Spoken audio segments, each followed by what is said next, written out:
உங்களுக்கு புரியலையா? உணர்ச்சி வசப்பட்டு கத்தினா உண்மை நான் நம்பிடுவேனா? அப்படிப்பட்ட ஆளு சொல்லாம கொள்ளாம போயிருக்கணும் சார். சொத்து வேணாம்னு சொல்லிக்கிட்டு தேவி கூட குடும்பம் நடத்தினா நாங்க எப்படி நம்புவோம்?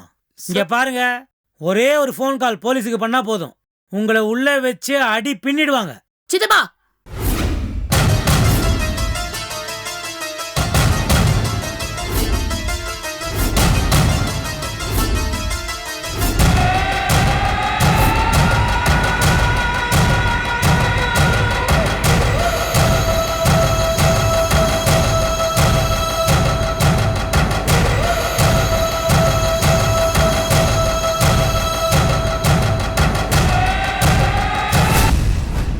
உங்க போன்ல பண்றீங்களா இல்ல என் போன் வேணுமா?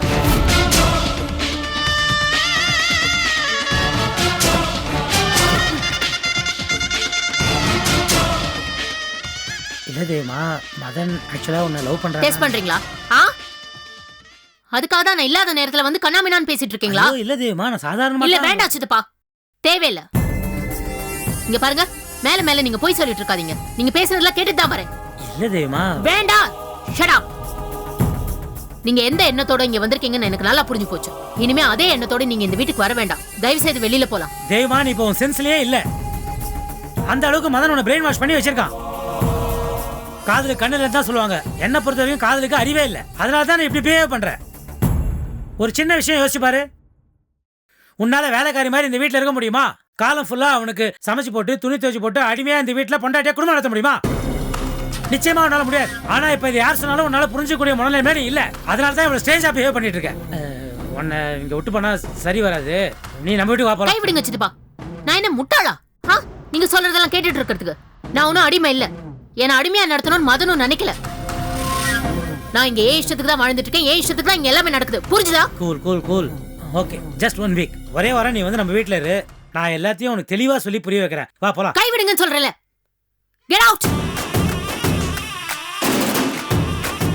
தேவமா, என்னையா கெட் அவுட்னு சொல்ற? நீங்கங்கிறதுனால தான் இவ்ளோ மரியாதையா பேசிட்டு இருக்கேன். இல்லனா என்ன பத்தி தெரியும்ல உங்களுக்கு. தயவு செஞ்சு வெளியில போங்க. Are you mat? தேவமா, உனக்கு பைத்தியம் தான் பிடிச்சிருக்கு. அதனால தான் இப்படி தான் பேசுற. அந்த வீட்ல உனக்கு சப்போர்ட்டா இருக்கிற ஒரே ஆள் நான் தான். என்னையே வெளியே போன்ற. எல்லாம் முடிஞ்ச பிறகு, அறிவு தெரிஞ்ச பிறகு என்கிட்ட வந்து நிக்கணும். அப்ப இது எல்லாத்துக்கும் நீ பதில் சொல்லித்தான் அவனு. தெரியுமா? யோ நாயுடு, வாயா போலாம்.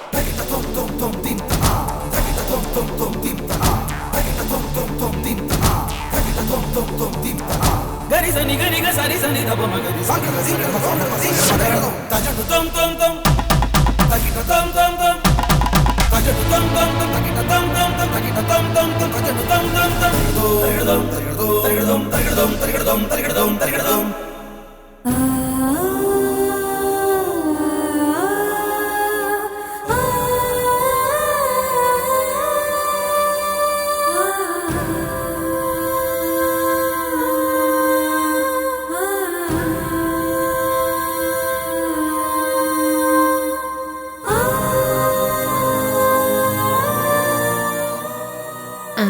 சாரி மதன். சித்தப்பா அவரு இந்த மாதிரி வந்து பேசுவாரு நான் எதிர்பார்க்கவே இல்லை. தேவையில்லாம அவர் உங்களை போய் மரியாதை இல்லாம பேசிக்கிட்டு அவருக்காக நான் உங்ககிட்ட மன்னிப்பு கேட்டுக்கிறேன். அதெல்லாம் இருக்கட்டும். எதுக்காக உங்க வீட்டுக்கு போய் எனக்கு கொடுக்கணும்னு 2 கோடி ரூபாய் பணம் கேட்டேன்? இதுல என்ன தப்பு இருக்கு மதன்? நான் என்ன அவங்க சொத்தியா கேட்டேன்? ஏன் பங்குக்கான சொத்தை, அதுவும் கொஞ்சம் முன்னாடியே ஒரு 2 கோடி ரூபாய் கேட்டேன். அதானே? அது தப்பு. தப்பு அது. ஏன் ஏன் நீ வந்து இந்த மாதிரி இருக்க? நீ போய் இந்த மாதிரி கேட்க போய் தானே அவர் இப்ப வீட்டுக்கு வந்து சத்தம் போட்டு போறாரு. அவர் பெரியவர், கோபத்துல ஏதாவது பேசுவாரு. பதிலுக்கு நீ சித்தப்பான் கூட பார்க்காம இப்படிதான் அவரை மரியாதை எல்லாமே கெட்ட விடுன்னு சொல்லுவியா? பெரிய மனுஷன் மாதிரி நடந்துக்கிட்டா நான் ஏன் மரியாதை கொடுக்காம இருக்க போறேன்? லுக் தேவி, 1000 இருந்தாலும் அவர் உன்னுடைய சித்தப்பா. உன் நல்லதுக்காக தான் அவர் பேசுறாரு. என்ன நல்லது? என்ன உங்ககிட்ட பிரிக்க முயற்சி பண்றாரு. அது நல்லதா? இங்க பாரு, நீ வந்து தேவையில்லாம ஒரு கற்பனை கோட்டை கட்டி அதுல வாழ்ந்துட்டு இருக்கிற. நீ கற்பனை பண்றது நடைமுறைக்கு ஒத்து வராது. நீயும் நானும் எந்த காலத்திலையும் ஒன்னா வாழவே முடியாது. தயவு செஞ்சு சொல்றேன், போயிடு. நீ உன் வீட்டுக்கு திரும்பி போயிடு. அதான் எல்லாருக்குமே நல்லது. ஐயோ ப்ளீஸ் மதன், எல்லாரும் மாதிரி நீங்களும் என்ன பழைய தேவியாவே நினைக்காதீங்க. சினிமாக்காக கற்பனையில எவ்வளவு சென்டிமெண்டா கதை எழுதுறீங்களா? ஆனா உங்க பக்கத்திலேயே உங்க கூடவே இருக்கிற ஒரு பொண்ணோட சென்டிமெண்ட்டை ஏன் புரிஞ்சுக்க மாட்டேங்கிறீங்க? நான் நான் இப்ப பழைய தேவி இல்ல மதன். அந்த பழைய திமிரு பிடிச்ச தேவி எப்போ இறந்துட்டா. இப்ப நான் ஒரு புது தேவி, உங்க தேவி. உங்க கற்பனையில எப்படிலாம் ஒரு பொண்ணு இருக்கணும்னு நினைக்கிறீங்களோ அப்படிலாம் இருக்கணும்னு நினைக்கிற தேவி. எனக்கு இதுக்கு மேல வெளிப்படையா உங்ககிட்ட என்னால பேச முடியாது.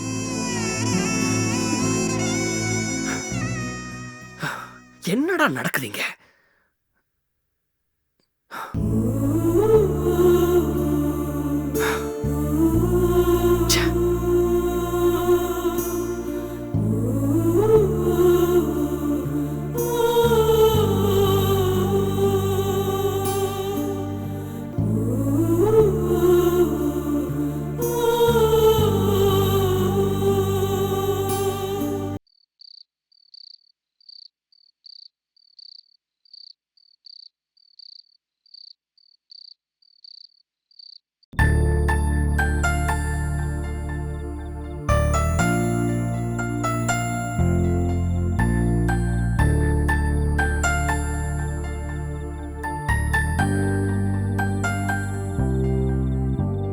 சரி ராமண்ணா, அடுத்தது நம்ம போஸ்ட் ப்ரொடக்ஷன் செலவுல இருந்து ஆரம்பிக்கலாம். அது இதுல இருந்து ஆரம்பிக்கலாம். முதல்ல டெலிசினிலேருந்து ஆரம்பிக்கணும் மேடம். பட் அதுக்கு முன்னாடி ஷூட்டிங்கை நம்ம பக்காவாக முடிச்சிடணும். ஏன்னா நம்ம என்னதான் கணக்கு போட்டு பார்த்தாலும் ஷூட்டிங்கில் நமக்கு என்ன அவுட்புட் வருதோ அதுக்கு ஏற்ற மாதிரி தான் போஸ்ட் ப்ரொடக்ஷன் செலவும் வரும். அதையே அப்படிலாம் நம்ம அட்வான்ஸா இருக்கணும். நம்ம பிளான் பிரகாரம் தானே ஷூட்டிங்லாம் நடக்க போகுது. அப்படி என்ன கன்ஃபியூஷன்? அப்படி சொல்ல முடியாது மேடம். ஃபார் எக்ஸாம்பிள், இப்போ திடீர்னு ஒரு நடிகையோ இல்லை ஒரு நடிகரோ வந்து நிறைய டேக் வாங்கலாம். நாம் அன்றைக்கி வந்து 2 கேனில் ஃபிலிம் ஷூட் பண்ணி முடிச்சிடலான்னு பிளான் பண்ணியிருப்போம். ஆனால் பார்த்தீங்கன்னா 4 கேன் செலவாயிருக்கும். அப்போ பார்த்தீங்கன்னா அந்த 4 கேனையும் நம்ம டெலிசினி பண்ணி தான் ஆகணும். அப்படி டேக் வாங்குற நடிகர்களை எதுக்கு போடணும்? அது அவங்க நடிக்கும்போது தானே மேடம் தெரியும் அவங்க நிறைய டேக் வாங்குறவங்களா இல்லை கம்மியாக டேக் வாங்குறவங்களான்னு. ஓ அப்ப சரி, நடிக்கிறவங்களா டெஸ்ட் பண்ணி அப்புறம் ட்ரைனிங் கொடுத்து அதுக்கப்புறம் ஷூட்டிங் பண்ணலாம்.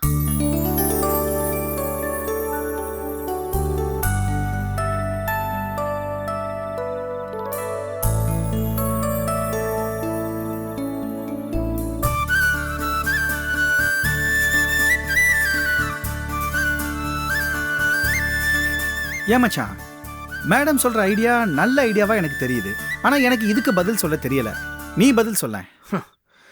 கத்துக்குட்டிங்கெல்லாம் சேர்ந்து படம் எடுத்தா இப்படி தான் இருக்கும். பாயாலேயே ஷூட்டிங் பண்ணிட்டு இருப்பீங்க. உங்க ப்ரொடியூசர் மேடமே ஷூட்டிங் நடக்கிற லொகேஷன் எதுக்காவது போய் ஒரு 2 நாளைக்கு ஷூட்டிங்னா என்னன்னு முதல்ல வேடிக்கை பார்க்க சொல்லு. ஏதாவது அவங்களுக்கு புரியுதான்னு பார்ப்போம். அது சரி. அப்போ படம் எடுக்கிறவங்களாம் பரம்பரையா படம் எடுக்கிறவங்களா என்ன? அவங்களுக்கும் முதல் படம்னு ஒண்ணு இருந்திருக்கும்ல.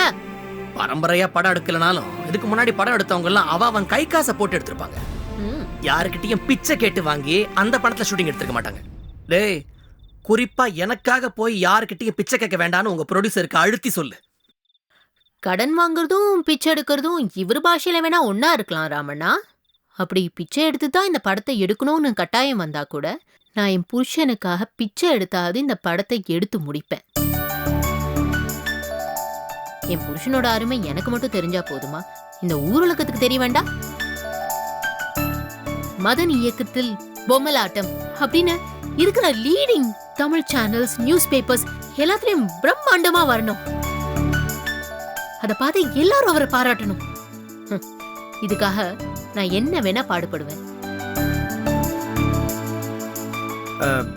ஏன் மேடம், காதலால் உருவாகும் காதல் கதை, இப்படி ஒரு கேப்ஷனோட ஒரு டைட்டில் இருந்தா எப்படி இருக்கும்? பரவாயில்லையே, நல்ல ஐடியாவா இருக்கு. அவரோட சேர்ந்து நீங்களும் நல்லா புத்திசாலி ஆயிட்டீங்க. ஒண்ணு பண்ணலாம், நம்ம கம்பெனியோட அடுத்த படம் நீங்க தான் டைரக்ட் பண்ண போறீங்க.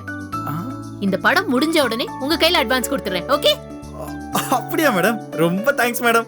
ஏன் மிஸ்டர் ராம், பேசாம இந்த படத்தையே நீங்க டைரக்ட் பண்ணிடுங்களேன். ஏன்னா உங்க ப்ரொடியூசர் மேடம் உங்க மேல ரொம்ப நம்பிக்கை வச்சிருக்காங்களே, அதான் சொன்னேன். ஹே நோ நோ நோ நோ, மத்தவங்க கதையெல்லாம் நான் டைரக்ஷன் பண்ண மாட்டேன்டா. I only direction my story. அட உங்க கதையா என்ன? உங்க சொந்த கதைங்க தான் எனக்கு 100 கதை தெரியுமே. என்ன சொல்லட்டுமா? இந்த பென்னி மில்ஸ்ல ஜூனியர் ஆர்டிஸ்ட் அக்கா ஒருத்தங்க சொன்னாங்களே ஒரு கதை உங்களை பத்தி, அந்த கதை சொல்லட்டுமா? இல்லனா நம்ம பொள்ளாச்சிக்கு வந்து இந்த சாங் ஷூட்டிங்காக போனோமே, அங்க அந்த அந்த அந்த கதை, அந்த அந்த கதையை சொல்லட்டுமா? சொல்றேன், கேக்குறேன். சிஸ்டர் வேணாம்டா, பப்ளிக் டா, பப்ளிக். அது ரொம்ப காமெடி கதைங்க. அப்படியா? காமெடி கதையா? ஐயோ, மதன் சொல்லும்போதே இன்ட்ரெஸ்டிங்கா இருக்கே. நீங்க பொள்ளாச்சி கதையெல்லாம் சொல்ல வேண்டாம், அட்லீஸ்ட் அந்த ஜூனியர் ஆர்டிஸ்ட் கதை ப்ளீஸ். சொல்லட்டுமா? ஏன் கதை தானே, அத நாம இன்னொரு நாள் விலாவரியா பேசிக்கலாம். இப்ப வாங்க நம்ம படத்தை முடிக்கலாம். இல்ல அதான் அவரு சொல்றீங்கறாருல, அவரு அத விடுங்க, அது சல்லிப்பைய கதை, நமக்கு நிறைய வேலை இருக்கு, அத பாப்போம். கரெக்ட். உங்க டைரக்டர் மட்டும் தலையிடலனா இந்நேரம் நம்ம பட்ஜெட்டே போட்டு முடிச்சிருக்கலாம். சரி வாங்க நம்ம போலாம். நான் ஒரு கதை சொல்லட்டுமா? ஏய், எங்க வேலை கவனிக்க வர்றா. நீங்க விடுங்க, அதான் அவர் சொல்றீங்கறாரு, நீங்க சொல்லுங்க டார்லிங். நீ பயப்படாதடா, உன் கதை இல்ல, இது வேற கதை. ஒரு மார்கழி மாச ராத்திரியில 2 பிச்சைக்காரங்க போர்வை இல்லாம குளிர்ல நடுங்கிட்டு இருந்தாங்களாம். அப்ப முதல் பிச்சைக்காரன் சொன்னானா, அப்பப்பா என்னமா குளிர் அடிக்குது, நாளைக்கே கை காசெல்லாம் போட்டு உடனடியா ஒரு கம்பளி வாங்கி ஆகணும் நானா. 2வது பிச்சைக்காரன் சொன்னா, ஆமா ஆமா அவசியம் வாங்கி ஆகணும் அப்படின்னு. ராத்திரி முழுக்க தூங்க முடியாம அடுத்த நாள் காலையில ரொம்ப லேட்டா வெயில் சுள்ளுன்னு அடிச்சப்பறம் தான் எந்திரிச்சாங்களாம். முதல் பிச்சைக்காரன் சொன்னானா, நல்ல வேளை கம்பளி வாங்கி காசை வேஸ்ட் பண்ணல, பாத்தியா எப்படி வெயில் அடிக்குது, இனிமே போர்வையே வேண்டாம் அப்படின்னா. 2வது பிச்சைக்காரன் சொன்னானா, ஆமாமா நீ சொல்றது கரெக்ட், போர்வையே வேண்டாம் அப்படின்னு 2 பேரும் முடிவு பண்ணாங்களாம். அன்னைக்கு ராத்திரி மறுபடியும் குளிர் அடிச்சுதான், அடுத்த நாள் கம்பளி வாங்கணும்னு முடிவு பண்ணாங்களாம். அடுத்த நாள் காலையில வெயில் அடிச்சுதான், கம்பளியே வேண்டாம்னு முடிவு பண்ணாங்களாம். அந்த மாதிரி தான் இருக்கு நீங்க 2 பேர் பேசிக்கிறதும். நீங்க ஒன்றும் டென்ஷன் ஆகாதீங்க, அவன் சும்மா ஜோக் அடிக்கிறான், நீங்க அதெல்லாம் கண்டுக்காதீங்க. ராமண்ணா என்ன கண்டுக்காதீங்கிறீங்க? அவரு சின்ன குழந்தைக்கு கதை சொல்ற மாதிரி எவ்வளவு பெரிய விஷயத்த சிம்பிளா சொல்லி முடிச்சிட்டாரு. I just love him, Ramanna. He simply superb. Simply superb.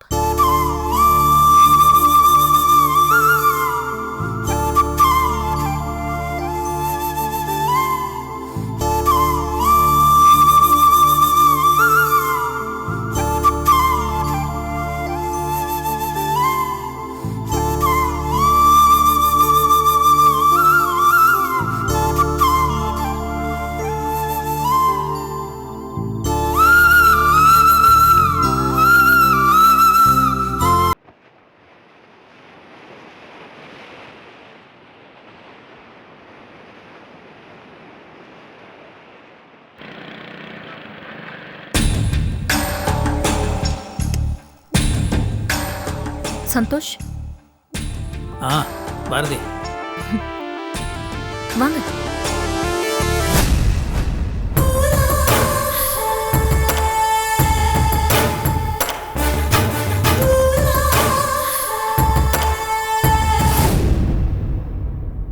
உட்காருங்க. சந்தோஷ், எக்ஸ்பீரியன்ஸ் சர்டிஃபிகேட் நான் ரெடி பண்ணிட்டேன், நீங்க ஒரு சைன் மட்டும் பண்ணிடுங்க.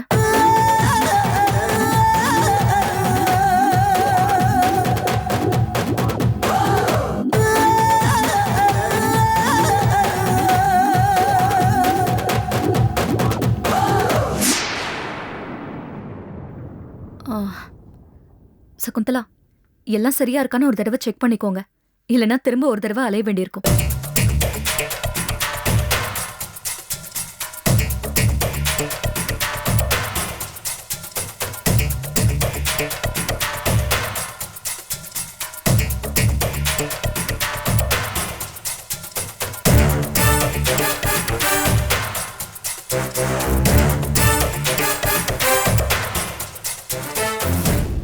சந்தோஷ், சாரி சொல்லுங்க.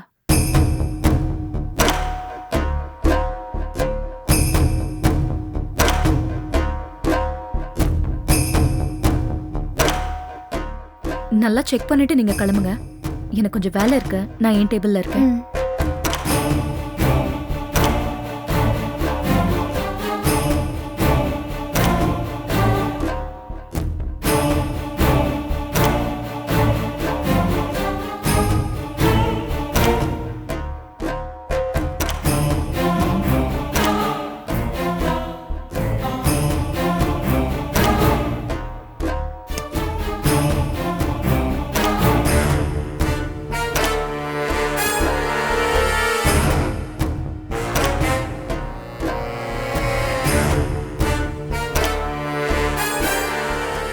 Shakuntala, this not right.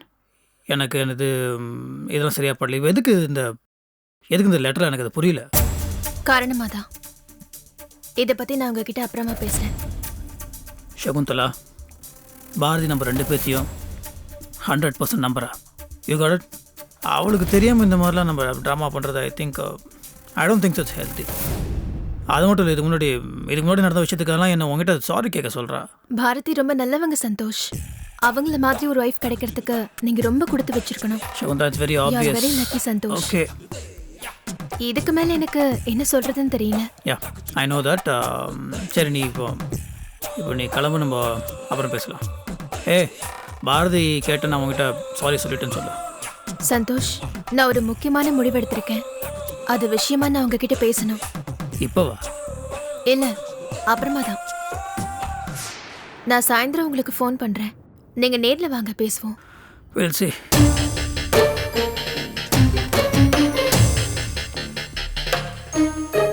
அப்ப நான் கிளம்பட்டா? பை. நான் ஃபோன் பண்றேன், நீங்க எடுக்கணும். பாய்.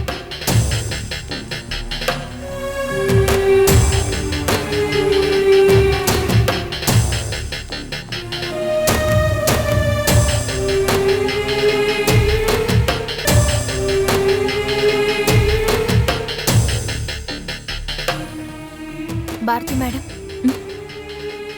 ரொம்ப தேங்க்ஸ்.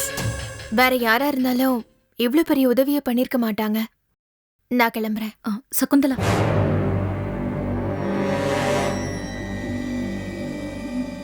சந்தோஷ் உங்ககிட்ட சாரி கேட்டாரா இல்லையான்னு எனக்கு தெரியல. இருந்தாலும் அவரோட மனைவிங்கிற பொறுப்புல இருக்கிறதுனால நானும் உங்ககிட்ட சாரி கேட்டுக்கிறேன். சச்சே, எதுக்குங்க சாரி எல்லாம்? ஒரு பொண்ணு கூசி போய் நிக்கிற இடம் எதுன்னு எனக்கு நல்லாவே தெரியும். உங்களோட வேதனை எனக்கு புரியும். அது என்னால இல்ல, யாராலையுமே சரி பண்ண முடியாது. அதுக்காக நீ அப்செட் ஆக வேண்டாம். அதை விடுங்க மேடம், அது எப்பவும் முடிஞ்சு போன கதை. என்ன சந்தோஷ் மட்டுமா தப்பு பண்ணாரு? நானும் தப்பு பண்ணேன். முடிஞ்சு போனது நினைச்சு என்ன ஆக போகுது? இனிமே அந்த மாதிரி தப்பு நடக்காது. சந்தோஷ் கம்ப்ளீட்டா மாறிட்டாரு. அதை நினைச்சு நீங்க சந்தோஷப்படுங்க. உங்களோட இந்த கான்ஃபிடன்ஸ் எனக்கு ரொம்ப பிடிச்சிருக்கு. ஒரு கட்டத்துல நீங்க 3 பேருமே சந்தோஷ நாங்க கண்டிப்பா கல்யாணம் பண்ணிக்க முடியாதுன்னு சொன்னதுக்கு அப்புறம் தான் நான் சந்தோஷ கல்யாணம் பண்ணிக்கிட்டேன். ஆனாலும் மனசு ஓரத்துல ஒரு உறுத்தல் இருந்துகிட்டே தான் இருக்கு. அதான் உங்ககிட்ட சாரி கேட்டேன். மேடம், ஒன்னு தெரியுமா? சந்தோஷுக்கு பொருத்தமான வைஃப் உங்களை விட வேற யாரும் இருக்க முடியாது. இன்னைக்கு சந்தோஷ் இவ்ளோ நல்லவரா மாறி இருக்கிறதுக்கு நீங்க மட்டும்தான் காரணம். நானோ மத்தவங்களோ இல்ல வேற யாராவதோ கல்யாணம் பண்ணிருந்தா சந்தோஷம் நிச்சயமா மாத்திருக்க முடியாது. ஏன்னா நாம ஒழுங்கா இருந்தா தானே மத்தவங்கள மாத்த முடியும். ஒரு பொண்ணுனா எப்படி இருக்கணும்னு உங்களை பார்த்துதான் நான் தெரிஞ்சுக்கிட்டேன். ரொம்ப தேங்க்ஸ் மேடம். சகுந்தலா, இந்த ஹெல்ப் இன்னியோட முடிஞ்சு போல. எப்போ உங்களுக்கு உதவி தேவைப்பட்டாலும், என்ன உதவி தேவைப்பட்டாலும் எனக்கு நீங்க தயங்காம கால் பண்ணுங்க. நான் கட்டாயமா ஹெல்ப் பண்றேன். நான் உன்கிட்ட உதவி கேட்டு ஃபோன் பண்ணணுமா? கூடிய சீக்கிரமே நீதான் எனக்கு ஃபோன் பண்ணி என் புருஷனை விட்டுடுமான்னு கெஞ்ச போற. டேய் சந்தோஷ், நான் மட்டும் இப்படி அவமானப்பட்டு அலையிறேன், நீ மட்டும் சந்தோஷமா வாழ்றியா? உன்னை நிம்மதியா இருக்க விட மாட்டேன், விடவே மாட்டேன்.